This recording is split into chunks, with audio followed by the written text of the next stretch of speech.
How to replace the water pump in your 3.6 liter V6 Chevy Impala. I am Stephen Wimberly, and this is Working with Wimberly.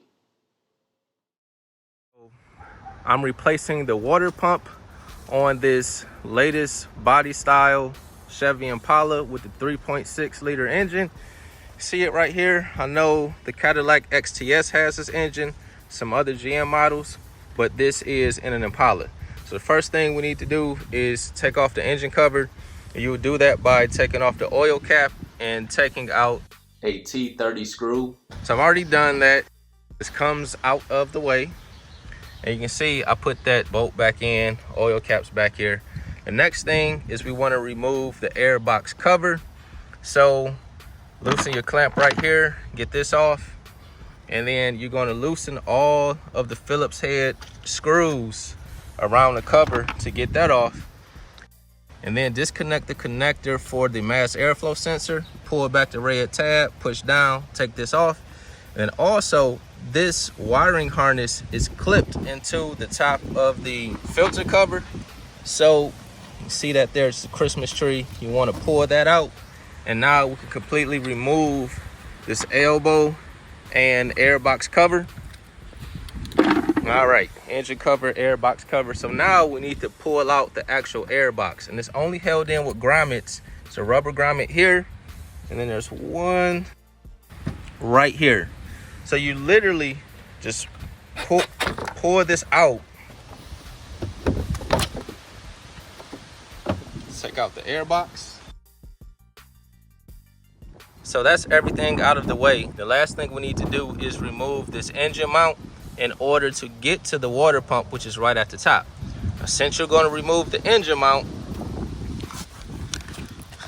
you look down here, I have the engine supported with the jack stand in a block. I'm right under the oil pan, so that when we remove that engine mount, we don't have the engine drop down.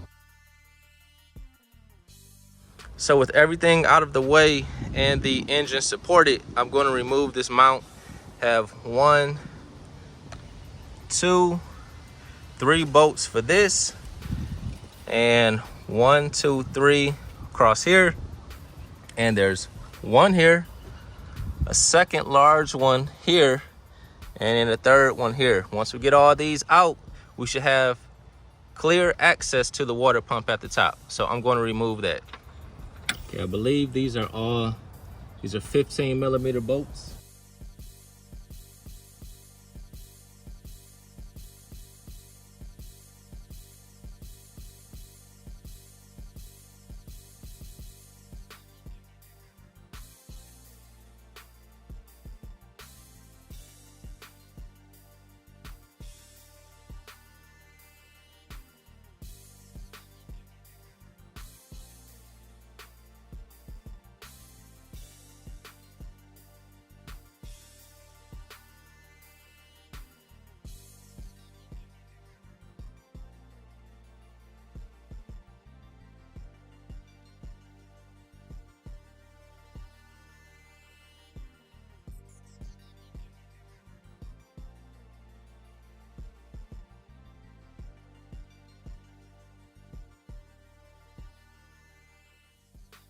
And we want to take out these bolts before we remove the belt. I'm going to remove the 4 bolts off of this pulley.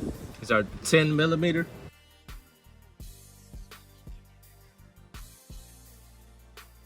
Now I have these top 2 still on, but they're loose. I'm going to remove the belt now using a 1/2 inch ratchet on the tensioner pulley. Yep. Slide the belt off.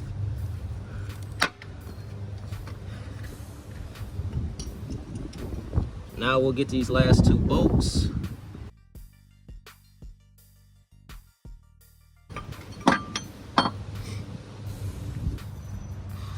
Okay, so with that pulley off, and just move the belt back, you can see we have excellent access to this water pump. I believe there are 6 10 millimeter bolts holding on the water pump, so we're going to get those off, pull this out, and clean up our mating surface, and then we'll get the new one in. This is the replacement part. 252-962, also 1932-5605. This is a kit that actually comes with the gasket and 6 new bolts. I'm also going to use this water pump and thermostat housing gasket maker. I'm just going to put a thin coat on both sides of the gasket just to make sure it stays in place while we are tightening everything down.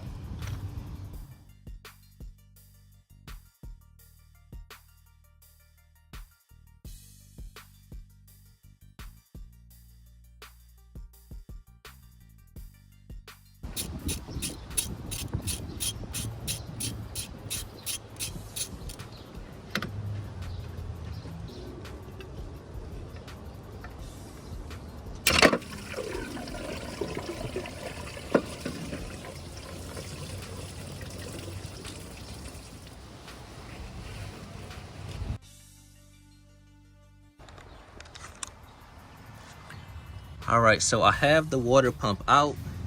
All right, I have the surface all cleaned up. Now I'm going to get that new gasket and pump in place.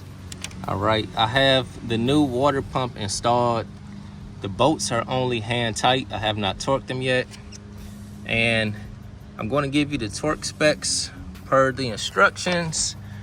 So step number 4.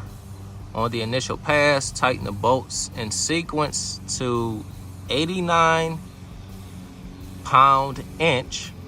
On the second pass, tighten the bolts in sequence to 89 pound-inch. On the final pass, tighten the bolts in sequence shown an additional 45 degrees. And after that, you put the pulley back on. So that's the sequence. See, number 1 is at the top, 2 at the bottom. And you can see the 3, 4, 5, 6. That's the sequence.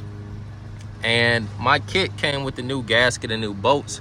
According to the instructions, right there where it says caution, the vehicle is equipped with torque to yield or single-use fasteners. That's why it came with new bolts, because according to GM, they're torque to yield and you should only use those bolts once. So I torqued down the water pump in the torque sequence, and I have the pulley on.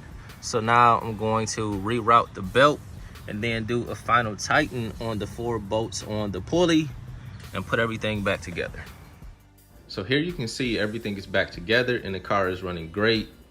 I did not follow a specific procedure to add the coolant. I just added it to the reservoir very slowly. And once it was up to the fill line, I ran the car up to temp, made sure the heat was working, turned it off. And once the engine cooled down, I topped off the level again, and that was it.